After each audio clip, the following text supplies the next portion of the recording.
The following is a conversation with Rosalind Picard. She's a professor at MIT, director of the Affective Computing Research Group at the MIT Media Lab, and co-founder of two companies, Affectiva and Empatica. Over 2 decades ago, she launched the field of affective computing with her book of the same name. This book described the importance of emotion in artificial and natural intelligence, the vital role of emotional communication has to the relationship between people in general and human-robot interaction. I really enjoyed talking with Roz over so many topics, including emotion, ethics, privacy, wearable computing, and her recent research in epilepsy, and even love and meaning. This conversation is part of the Artificial Intelligence Podcast. If you enjoy it, subscribe on YouTube, iTunes, or simply connect with me on Twitter at Lex Friedman, spelled F-R-I-D. And now, here's my conversation with Rosalind Picard.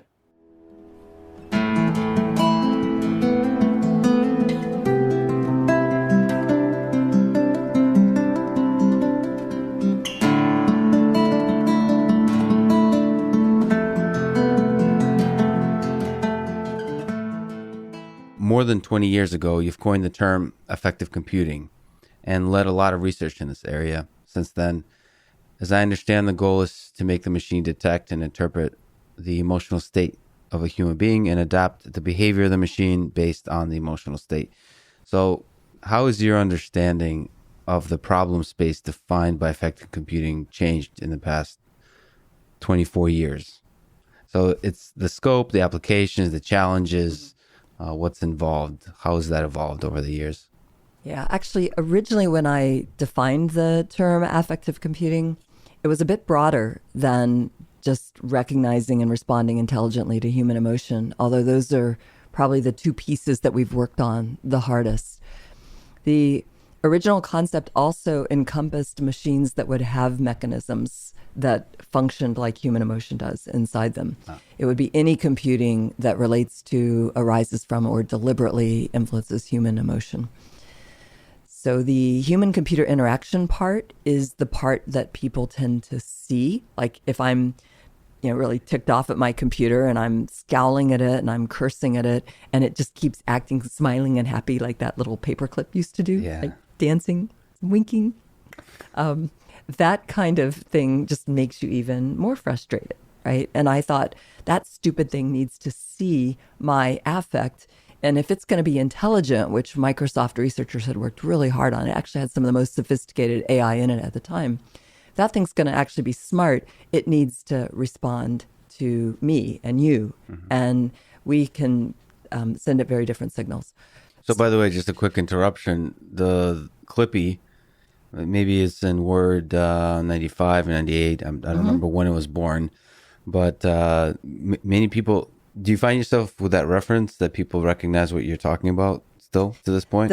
I don't expect the newest students to these days, but I've mentioned it to a lot of audiences, like how many of you know this Clippy thing? And still the majority of people seem to know it. So Clippy kind of looks at maybe natural language processing, what you were typing, and tries to help you complete, I think. I don't even remember what Clippy was except annoying. Yeah, it tried. Some people actually liked it. Well, I miss it. I would hear those stories. You miss it? Well, I missed the annoyance. They felt like there's an Someone element. Was there. Somebody was there, and we were in it together, and they were annoying. It's like a puppy that just doesn't get it.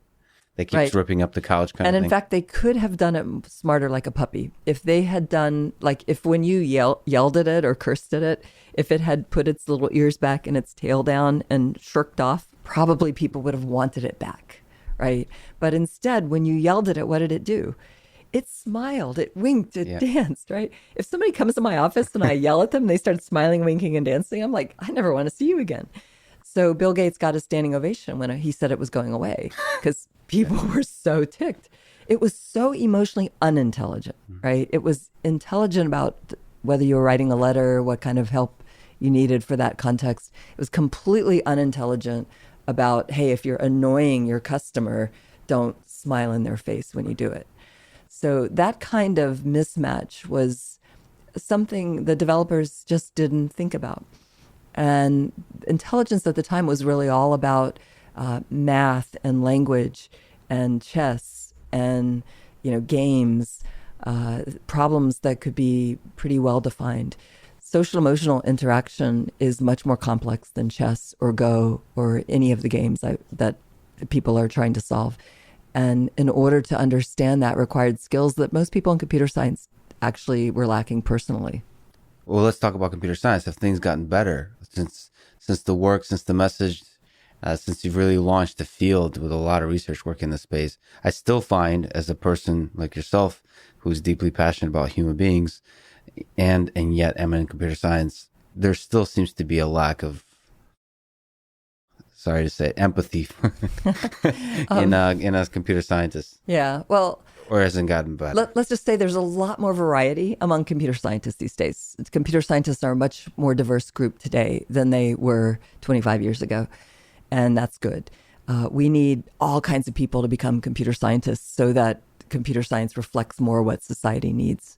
And, there's brilliance among every personality type, so it need not be limited to people who prefer computers to other people. How hard do you think it is? How your view of how difficult it is to recognize emotion or to create a deeply emotionally intelligent interaction? Has it gotten easier or harder as you've explored it further? And how far away are we from cracking this? If you think of the Turing test solving the intelligence, looking at the Turing test for emotional intelligence. I think it is as difficult as I thought it was going to be. I think my prediction of its difficulty is spot on. I think the time estimates are always hard because they're always a function of society's love and hate of a particular topic. Mm-hmm. If society gets excited and you get you get thousands of researchers working on it for a certain application, that application gets solved really quickly. The general intelligence, the computer's complete lack of ability to have awareness of what it's doing, the fact that it's not conscious, the fact that there's no signs of it becoming conscious, the fact that it doesn't read between the lines, those kinds of things that we have to teach it explicitly, what other people pick up implicitly. We don't see that changing yet. There aren't breakthroughs yet that lead us to believe that that's going to go any faster, which means that it's still going to be kind of stuck with a lot of limitations where it's probably only going to do the right thing in very limited, narrow, pre-specified contexts where we can prescribe pretty much what's going to happen there. So I don't see it's hard to predict a date because when people don't work on it, it's infinite. When everybody works on it, you get a nice piece of it, well solved in a short amount of time. I actually think there's a more important issue right now than the difficulty of it. And that's causing some of us to put the brakes on a little bit. Usually we're all just like, step on the gas, let's go faster. This is causing us to pull back and put the brakes on. And that's the way that some of this technology is being used in places like China right now. And that worries me so deeply that it's causing me to pull back myself on a lot of the things that we could be doing and try to get the community to think a little bit more about, okay, if we're going to go forward with that, how can we do it in a way that puts in place safeguards that protects people? So the technology we're referring to is just when a computer senses the human being, like the human face. Yeah. Right. Yeah. And so there's a lot of exciting things there, like forming a deep connection with a human being. But so what are your worries how that could go wrong? Is it in terms of privacy? Is it in terms of other kinds of more subtle Let's dig into privacy. Things? So here in the U.S., if I'm watching a video of, say, a political leader, and in the U.S. we're quite free, as we all know, to even criticize the president of the United States, right? Mm-hmm. Here, that's not a shocking thing. It happens, about every 5 seconds, right? But in China, what happens if you criticize the leader of the government, right? And so people are very careful not to do that. However, what happens if you're simply watching a video and you make a facial expression that shows a little bit of skepticism, right? Well, here we're completely free to do that. In fact, we're free to fly off the handle and say anything we want. Usually, I mean, there's some restrictions. When the athlete does this as part of the national broadcast, maybe the teams get a little unhappy about picking that forum to do it, right? But that's more a question of judgment. We have these freedoms, and in places that don't have those freedoms, what if our technology can read your underlying affective state? What if our technology can read it even non-contact? What if our technology can read it without your prior consent? And here in the US, in my first company, we started Affectiva. We have worked super hard to turn away money and opportunities that try to read people's affect without their prior informed consent. And even the software that is licensable, you have to sign things saying you will only use it in certain ways, which essentially is get people's buy-in, right? Don't do this without people agreeing to it. There are other countries where they're not interested in people's buy-in. They're just gonna use it. They're gonna inflict it on you. And if you don't like it, you better not scowl in the direction of any censors. So one, let me just comment on a small tangent. Do you know with the idea of adversarial examples and deep fakes and so on? Yeah. What you bring up is actually, in that one sense, deep fakes provide a comforting protection that you can no longer really trust that the video of your face was legitimate, and therefore you always have an escape clause if a government is trying, if a stable, balanced, ethical government is trying to accuse you of something. At least you have protection. You can say it was fake news, as is a popular term now. Yeah, that's the general thinking of it. We know how to go into the video and see, for example, your heart rate and respiration, and whether or not they've been tampered with. And we also can put like fake heart rate and respiration in your video now too. We decided we needed to do that after we developed a way to extract it. We decided we also needed a way to jam it, right? And so the fact that we took time to do that other step too, right? That was time that I wasn't spending making the machine more affectively intelligent. And there's a choice in how we spend our time, which is now being swayed a little bit less by this goal and a little bit more like by concern about what's happening in society and what kind of future do we want to build. And as we step back and say, okay, we don't just build AI to make Elon Musk more money or to make Amazon, Jeff Bezos more money. Good gosh, that's the wrong ethic. Why are we building it? What is the point of building AI? It used to be it was driven by researchers in academia to get papers published and to make a career for themselves and to do something cool, right? Like, because maybe it could be done. Now we realize that this is enabling rich people to get vastly richer. The poor the divide is even larger. And is that the kind of future that we want? Maybe we want to rethink AI. Maybe we want to rethink the problems in society that are causing the greatest inequity and rethink how to build AI that's not about a general intelligence, but that's about extending the intelligence and capability of the have-nots so that we close these gaps in society. Do you hope that kind of stepping on the brake happens organically? Because I think still majority of the force behind AI is the desire to publish papers, is to make money without thinking about the why. Do you hope it happens organically? Is there room for regulation? Yeah. Great questions. I prefer they talk about the carrot versus the stick. I definitely prefer the carrot to the stick. And, in our free world, there's only so much stick, right? You're going to find a way around it. I generally think less regulation is better. That said, even though my position is classically carrot, no stick, no regulation, I think we do need some regulations in this space. I do think we need regulations around protecting people with their data, that you own your data, not Amazon, not Google. I would like to see people own their own data. I would also like to see the regulations that we have right now around lie detection being extended to emotion recognition in general. That right now you can't use a lie detector on an employee when you're on a candidate when you're interviewing them for a job. I think similarly, we need to put in place protection around reading people's emotions without their consent, and in certain cases, like characterizing them for a job and other opportunities. So I also think that when we're reading emotion that's predictive around mental health, that should, even though it's not medical data, that should get the kinds of protections that our medical data gets.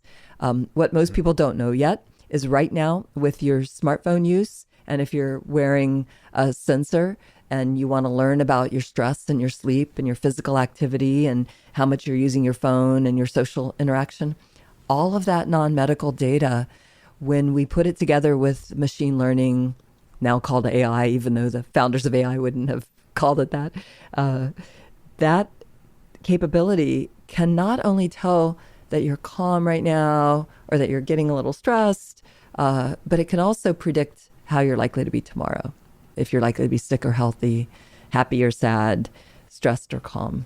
Especially when you're tracking data over time. Especially when we're tracking a week of your data or more.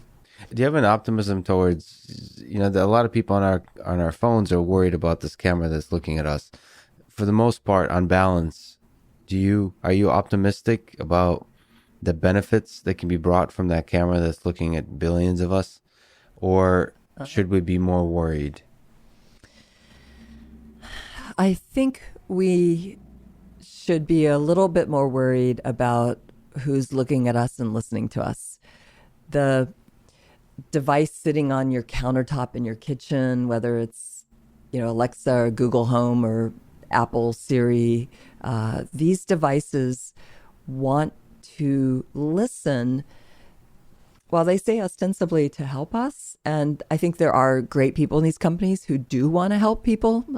Let me not brand them all bad. I'm a user of products from all of these companies I'm naming, all the A companies, Alphabet, Apple, Amazon. They are awfully big companies, right? They have incredible power. And, what if China were to buy them, right? And suddenly all of that data were not part of free America, but all of that data were part of somebody who just wants to take over the world and you submit to them. And guess what happens if you so much as smirk the wrong way when they say something that you don't like? Well, they have re-education camps, right? That's a nice word for them. By the way, they have a surplus of organs for people who have surgery these days. They don't have an organ donation problem because they take your blood and they know you're a match. And the doctors are on record of taking organs from people who are perfectly healthy and not prisoners. They're just simply not the favored ones of the government. And, that's a pretty freaky, evil society. And we can use the word evil there. I was born in the Soviet Union. I can certainly connect to the worry that you're expressing. At the same time, probably both you and I, and you very much so, there's an exciting possibility that you can have a deep connection with a machine.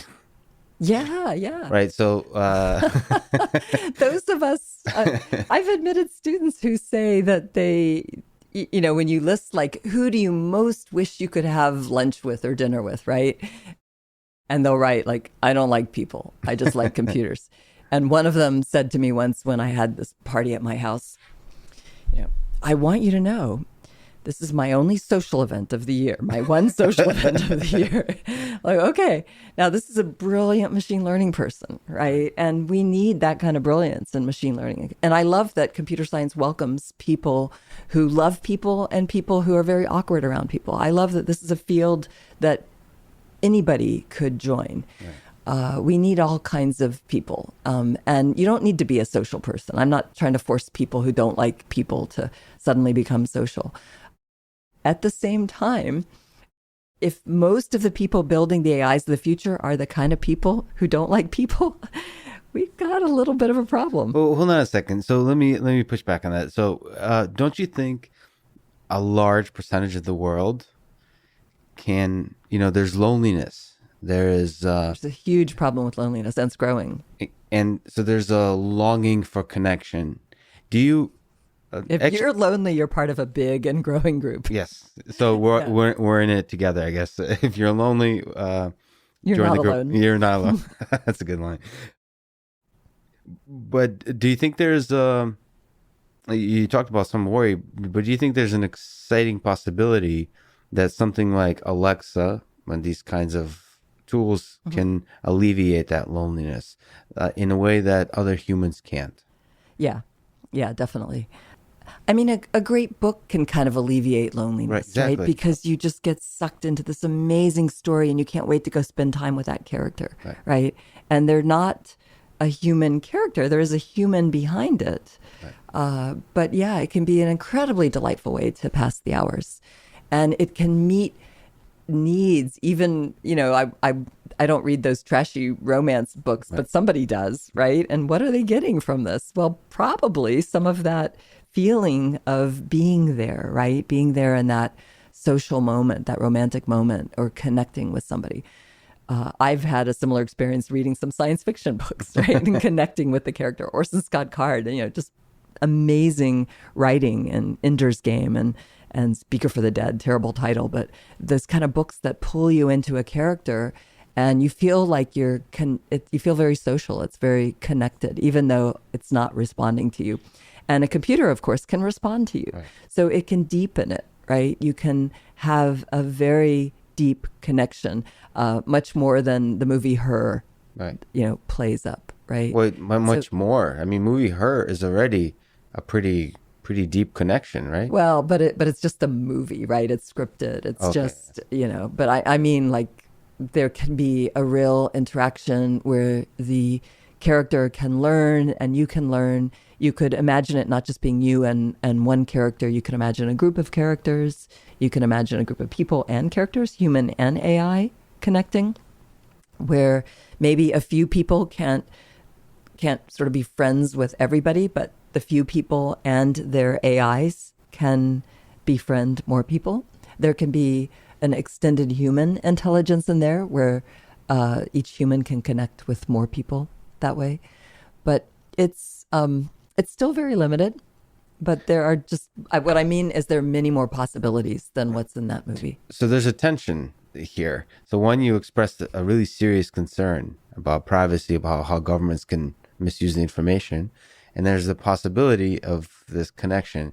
So let's look at Alexa. Yeah. So personal assistants, for the most part, as far as I'm aware, they ignore your emotion. They ignore even the context or the existence of you, the intricate, beautiful, complex aspects of who you are, except maybe aspects of your voice that help it recognize for speech recognition. Do you think they should move towards trying to understand your emotion? All of these companies are very interested in understanding human emotion. They want, more people are telling Siri every day they want to kill themselves. Apple wants to know the difference between if a person is really suicidal versus if a person is just kind of fooling around with Siri, right? The words may be the same, the tone of voice and what surrounds those words is pivotal to understand if they should respond in a very serious way, bring help to that person, or if they should kind of jokingly tease back, you just want to, sell me for something else, right? Like how do you respond when somebody says that? Well, you do want to err on the side of being careful and taking it seriously. People want to know if the person is happy or stressed, in part so let me give you an altruistic reason and a business profit motivated reason. And there are people in companies that operate on both principles.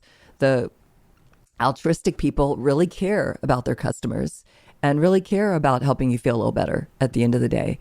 And it would just make those people happy if they knew that they made your life better. If you came home stressed and after talking with their product, you felt better. There are other people who maybe have studied the way affect affects decision-making and prices people pay, and they know I don't know if I should tell you, like the work of Jen Lerner on heartstrings and purse strings.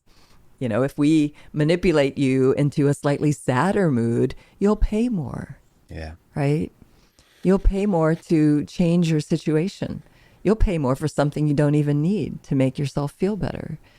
Yeah. So, if they sound a little sad, maybe I don't want to cheer them up. Maybe first I want to help them get something, a little shopping therapy, right, that helps them. Which is really difficult for a company that's primarily funded on advertisement. So they're encouraged to get you to offer you products, or Amazon that's primarily funded on you buying things from their store.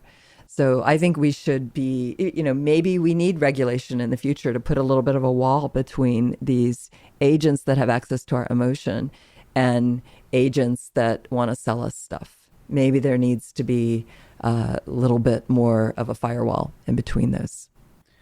So maybe digging in a little bit on the interaction with Alexa. You mentioned, of course, a really serious concern about like recognizing emotion if somebody is speaking of suicide or depression and so on. But what about the actual interaction itself? Do you think, so if I, you mentioned Clippy and being annoying. What is the objective function we're trying to optimize? Is it minimize annoyingness or minimize or maximize happiness? But if we look at human-to-human relations, I think that push and pull, the tension, the dance, the annoying, the flaws, that's what makes it fun. So is there is there a room for like what is the objective function? There are times when you want to have a little push and pull. Think of kids sparring, right? Exactly. I see my sons, and one of them wants to provoke the other to be upset, and that's fun.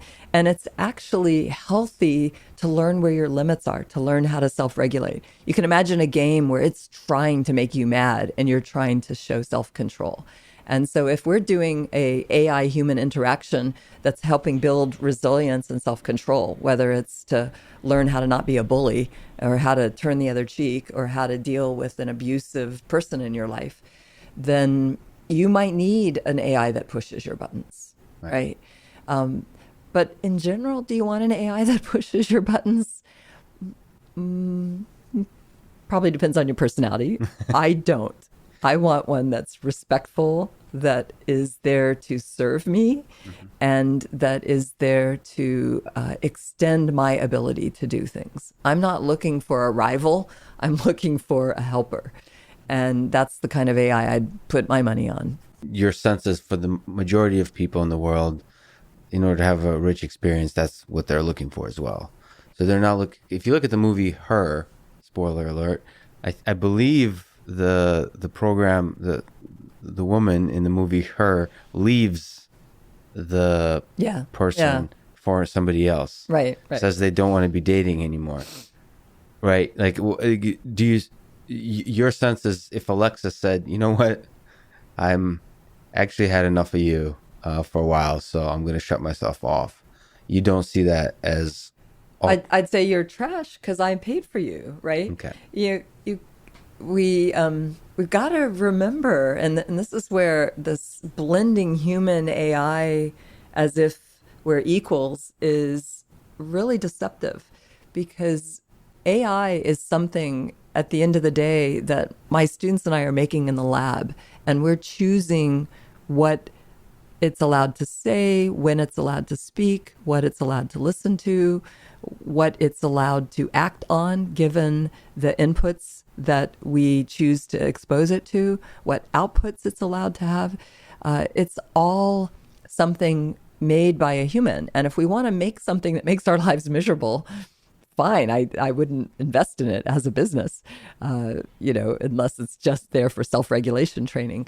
But I think we need to think about what kind of future we want. And actually, your question, I really like the, what is the objective function? Is it to calm people down? Sometimes. Is it to always make people happy and calm them down? Well, there was a book about that, right? The Brave New World, make everybody happy, take your soma. If you're unhappy, take your happy pill. And if you refuse to take your happy pill, well, we'll threaten you by sending you to Iceland. to live there. I lived in Iceland 3 years. It's a great place. Don't take your soma. Go to Iceland.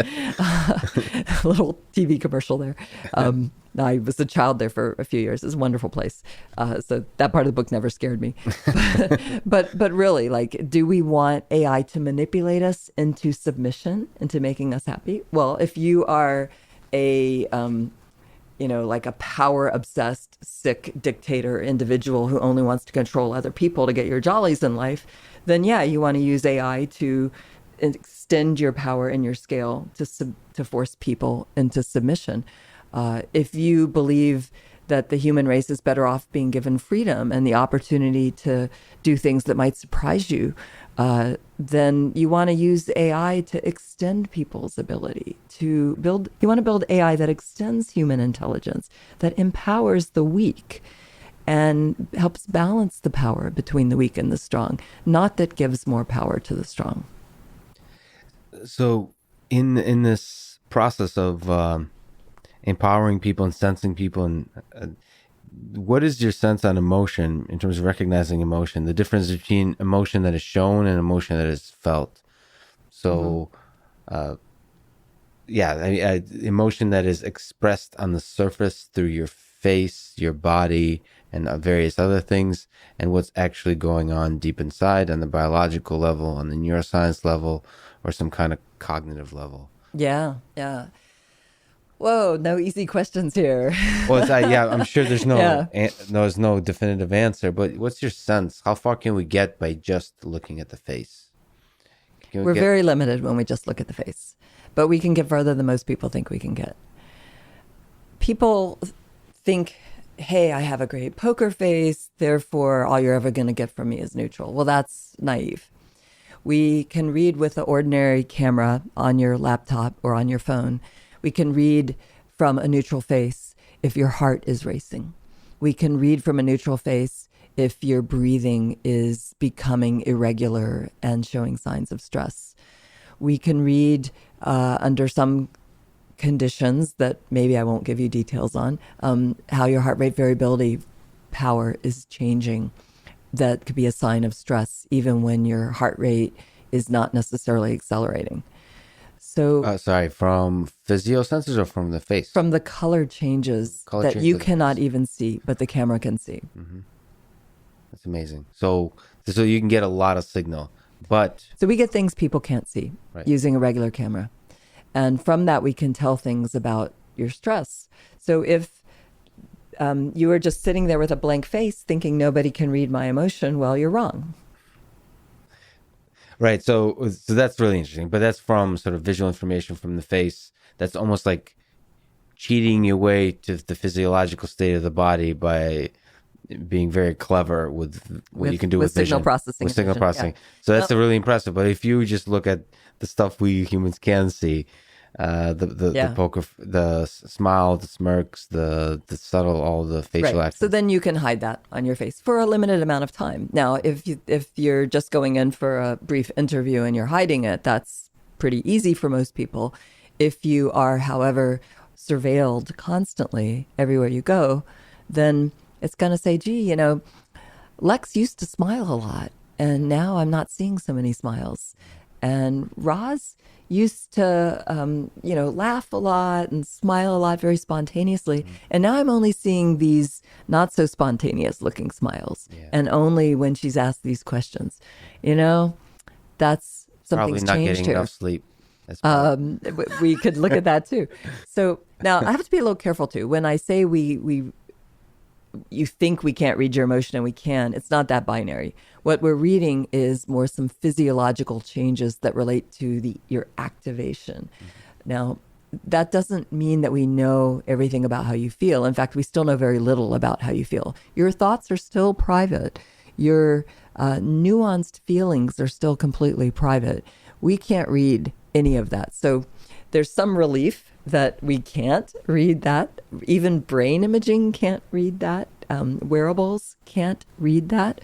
However, as we read your body state changes and we know what's going on in your environment and we look at patterns of those over time, we can start to make some inferences about what you might be feeling. And that is where it's not just the momentary feeling, but it's more your stance toward things.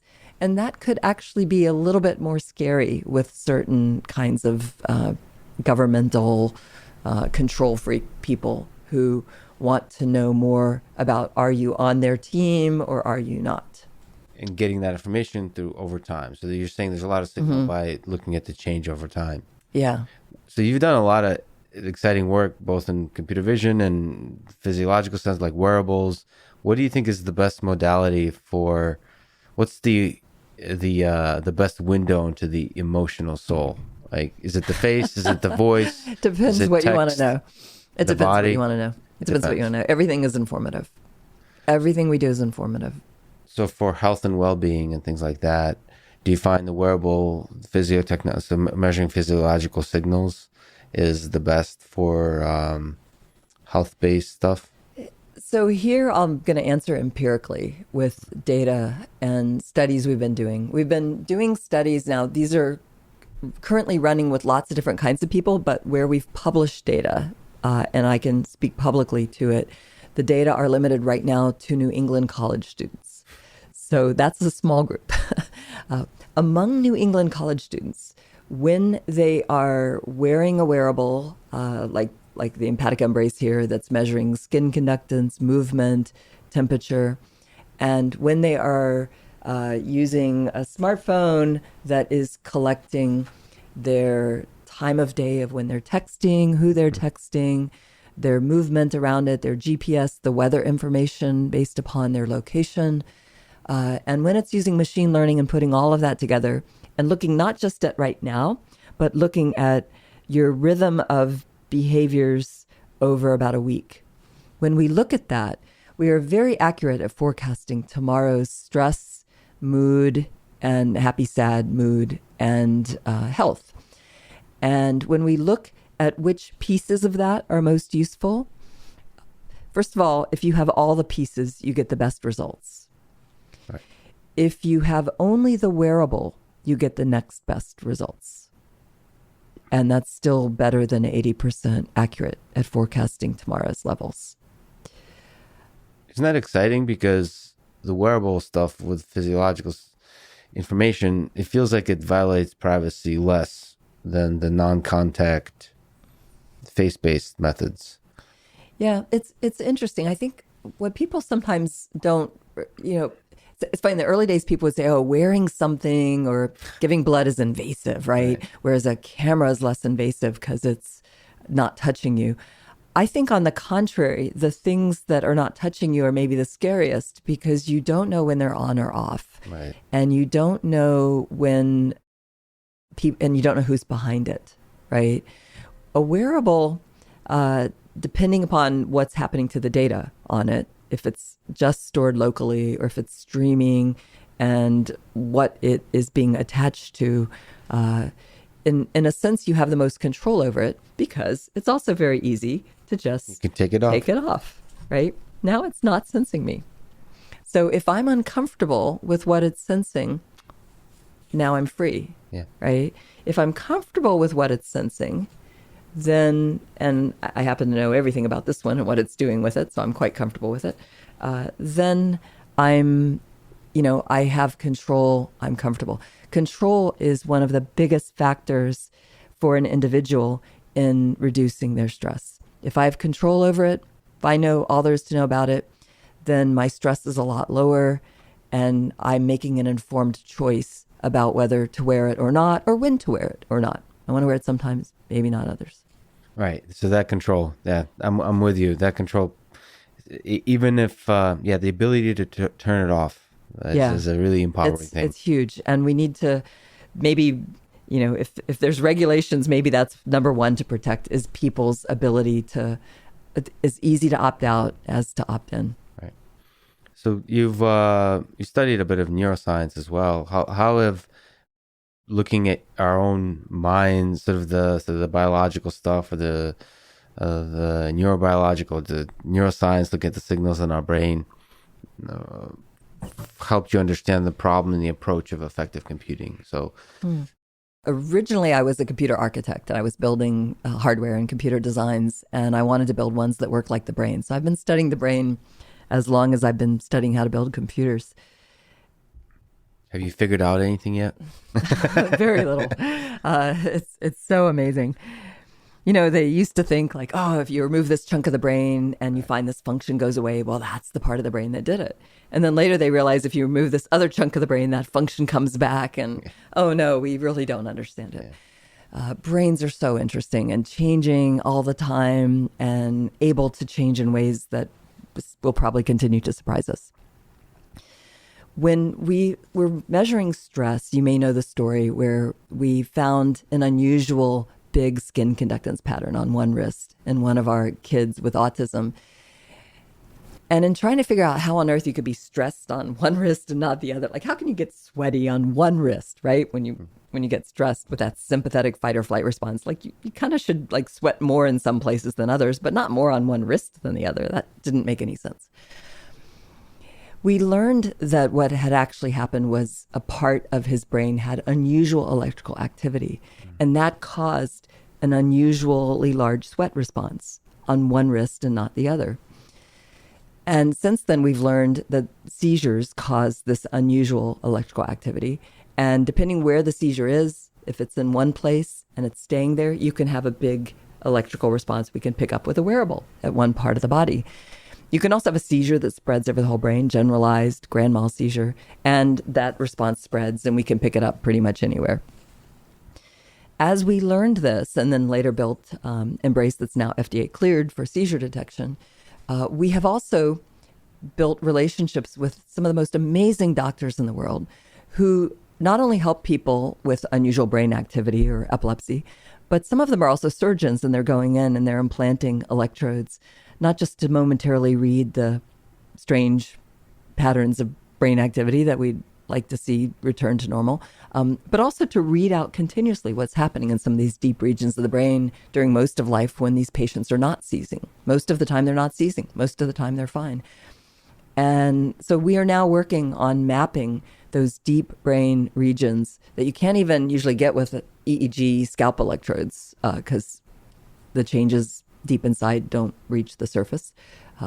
But interesting, when some of those regions are activated, we see a big skin conductance response.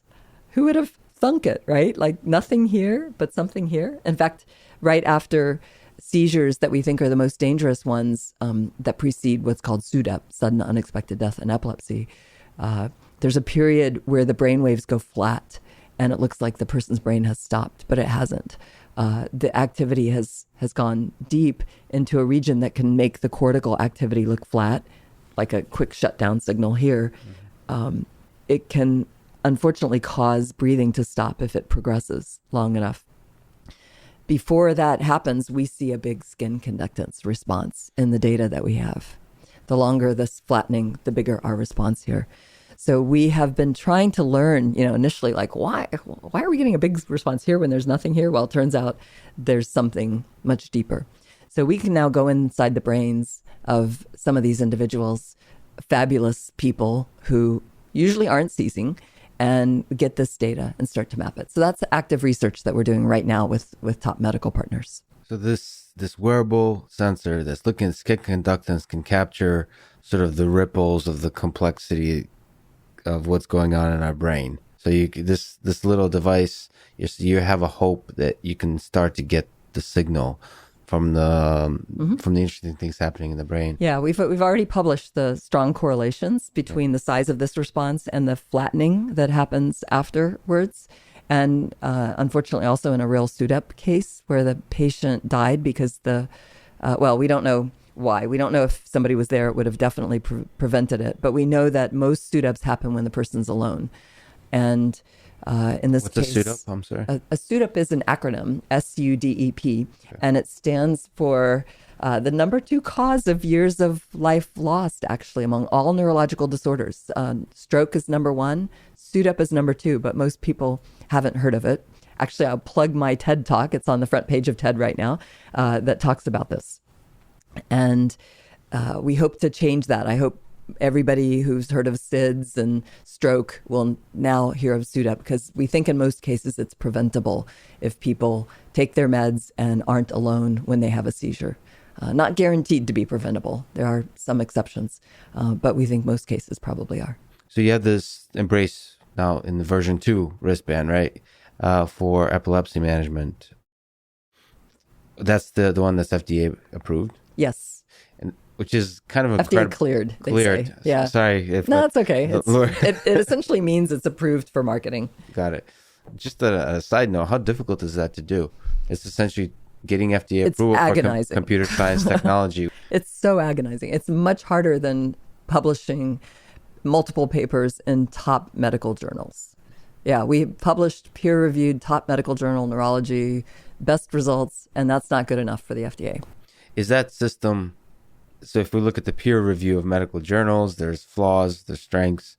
Is the FDA approval process, how does it compare to the peer review process? Does it have its strength? And I'd take peer review over FDA any day. But is that a good thing? Is that a good thing for FDA? You're saying, does it stop some amazing technology from getting through? Yeah, it does. The FDA performs a very important good role in keeping people safe. They keep things, they put you through tons of safety testing, and that's wonderful, and that's great. I'm all in favor of the safety testing. Sometimes they put you through additional testing that they don't have to explain why they put you through it, and you don't understand why you're going through it, and it doesn't make sense. And that's very frustrating. And maybe they have really good reasons, and they just it would do people a service to articulate those reasons. Be more transparent. So as part of Empatica, we have sensors. So what kind of problems can we crack? What kind of things, from seizures to autism, to, I think I've heard you mention depression. What kind of things can we alleviate? Can we detect? What's your hope of how we can make the world a better place with this wearable tech? I would really like to see my, fellow brilliant researchers step back and say, what are the really hard problems that we don't know how to solve that come from people maybe we don't even see in our normal life because they're living in the poorer places. They're stuck on the bus. They can't even afford the Uber or the Lyft or the data plan or all these other wonderful things we have that we keep improving on. Meanwhile, there's all these folks left behind in the world, and they're struggling with horrible diseases, with depression, with epilepsy, with diabetes, with just awful stuff that maybe a little more time and attention hanging out with them and learning what are their challenges in life, what are their needs, how do we help them have job skills, how do we help them have a hope and a future and a chance to have the great life that so many of us building technology have. And then how would that reshape the kinds of AI that we build? How would that reshape the new apps that we build, or maybe we need to focus on how to make things more low cost and green instead of $1,000 phones. I mean, come on, why can't we be thinking more about things that do more with less for these folks? Quality of life is not related to the cost of your phone. It's not something that, it's been shown that about $75,000 of income and happiness is the same. Okay. However, I can tell you get a lot of happiness from helping other people. You get a lot more than $75,000 buys.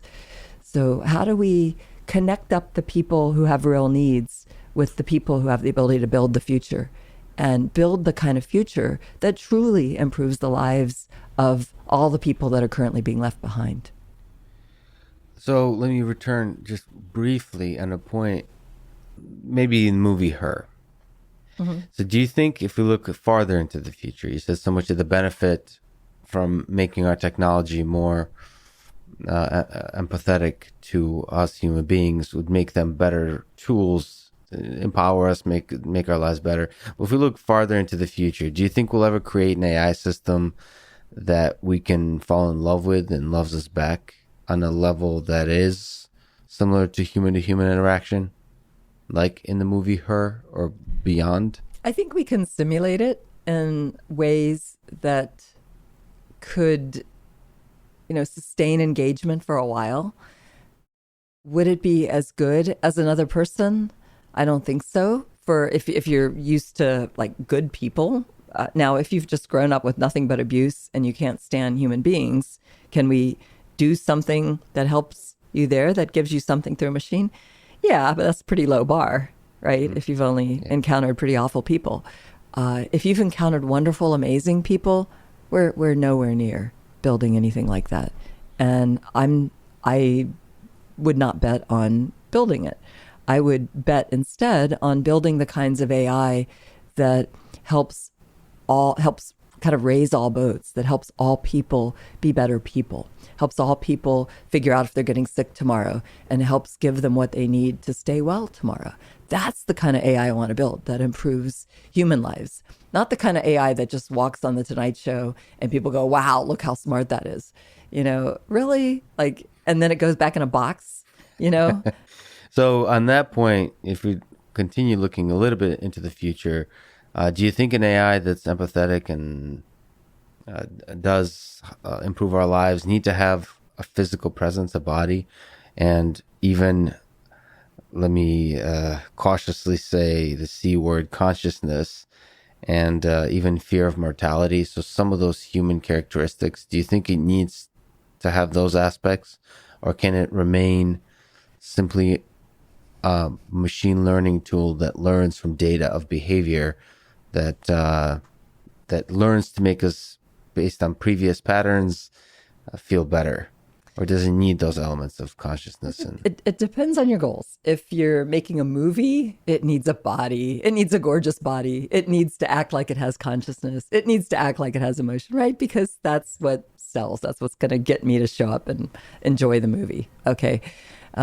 In real life, does it need all that? Well, if you've read Orson Scott Card, Ender's Game, Speaker for the Dead, it could just be like a little voice in your earring, right? And you could have an intimate relationship and it could get to know you.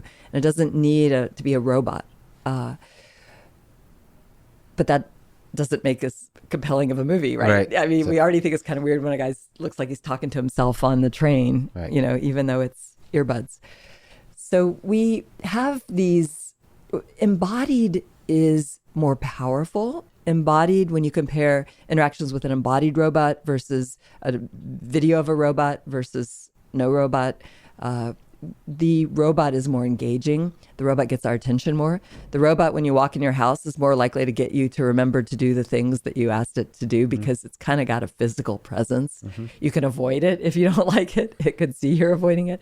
There's a lot of power to being embodied. There will be embodied AIs. They have great power and opportunity and potential. There will also be AIs that aren't embodied, that just are little software assistants that help us with different things, that may get to know things about us.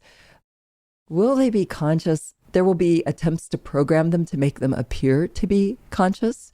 We can already write programs that make it look like, oh, what do you mean? Of course I'm aware that you're there, right? I mean, it's trivial to say stuff like that. It's easy to fool people, but does it actually have conscious experience like we do? Nobody has a clue how to do that yet. That seems to be something that is beyond what any of us knows how to build now. Will it have to have that? I think you can get pretty far with a lot of stuff without it. Will we accord it rights? Well, that's more a political game than it is a question of real consciousness. Yeah, can you go to jail for turning off Alexa? Is what it's a question for an election, maybe a few decades from now. Well, Sophia Robot's already been given rights as a citizen in Saudi Arabia, right? Even before women have full rights.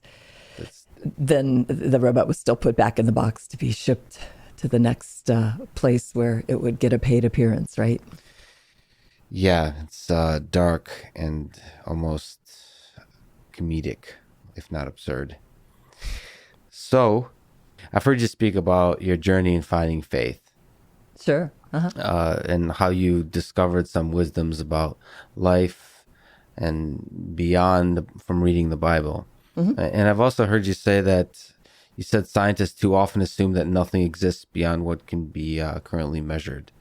Yeah. in some Materialism materialism, and right? scientism. Yeah. So in some sense, this assumption enables the near-term scientific method, assuming that we can uncover the mysteries of this world by the mechanisms of measurement that we currently have. But we easily forget that we've made this assumption. Right? So what do you think we miss out on by making that assumption? That It's fine to limit the scientific method to things we can measure and reason about and reproduce. That's fine. I think we have to recognize that sometimes we scientists also believe in things that happen historically. You know, like I believe the Holocaust happened.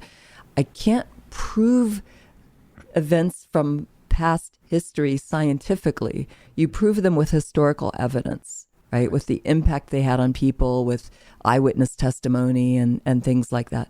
So a good thinker recognizes that science is one of many ways to get knowledge. It's not the only way. And there's been some really bad philosophy and bad thinking recently. You can call it scientism, where people say science is the only way to get to truth. And it's not. It just isn't. There are other ways that work also, like knowledge of love with someone. You don't prove your love through science, right? So history, philosophy, love, a lot of other things in life show us that there's more ways to gain knowledge and truth, if you're willing to believe there is such a thing, and I believe there is, than science. I am a scientist, however, and in my science, I do limit my science to the things that the scientific method can do. But I recognize that it's myopic to say that that's all there is. right? There's, just like you listed, there's all the why questions, and really we know, if we're being honest with ourselves, the percent of what we really know is basically zero relative to the full mystery of the measure theory, a set of measure zero. If I have a finite amount of knowledge, which I do. So you said that you believe in truth. So let me ask that old question. What do you think this thing is all about? It's life on Earth? Life, the universe, and everything. Everything. What's the meaning? I can't quote Douglas Adams. Yeah. 42. It's my favorite number. By the way, that's 40... my street address. My husband and I guessed the exact same number for our house. We got to pick it. Okay, and there's a reason we picked 42. Yeah. So is it just 42, or do you have other words that you can put around it? Well, I think there's a grand adventure, and I think this life is a part of it. I think there's a lot more to it than meets the eye and the heart and the mind and the soul here. I think we see but through a glass dimly in this life. We see only a part of all there is to know. If people haven't read the Bible, they should, if they consider themselves educated. And you could read Proverbs and find tremendous wisdom in there that cannot be scientifically proven, but when you read it, there's something in you, like a musician knows when the instrument's played right and it's beautiful. There's something in you that comes alive and knows that there's a truth there, that it's like your strings are being plucked by the master instead of by me, right? Twang when I pluck it, but probably when you play, it sounds spectacular, right? And when you encounter those truths, there's something in you that sings and knows that there is more than what I can prove mathematically or program a computer to do. Don't get me wrong, the math is gorgeous. The computer programming can be brilliant. It's inspiring, right? We want to do more. None of this squashes my desire to do science or to get knowledge through science. I'm not dissing the science at all. I grow even more in awe of what the science can do because I'm more in awe of all there is we don't know. And really at the heart of science, you have to have a belief that there's truth, that there's something greater to be discovered.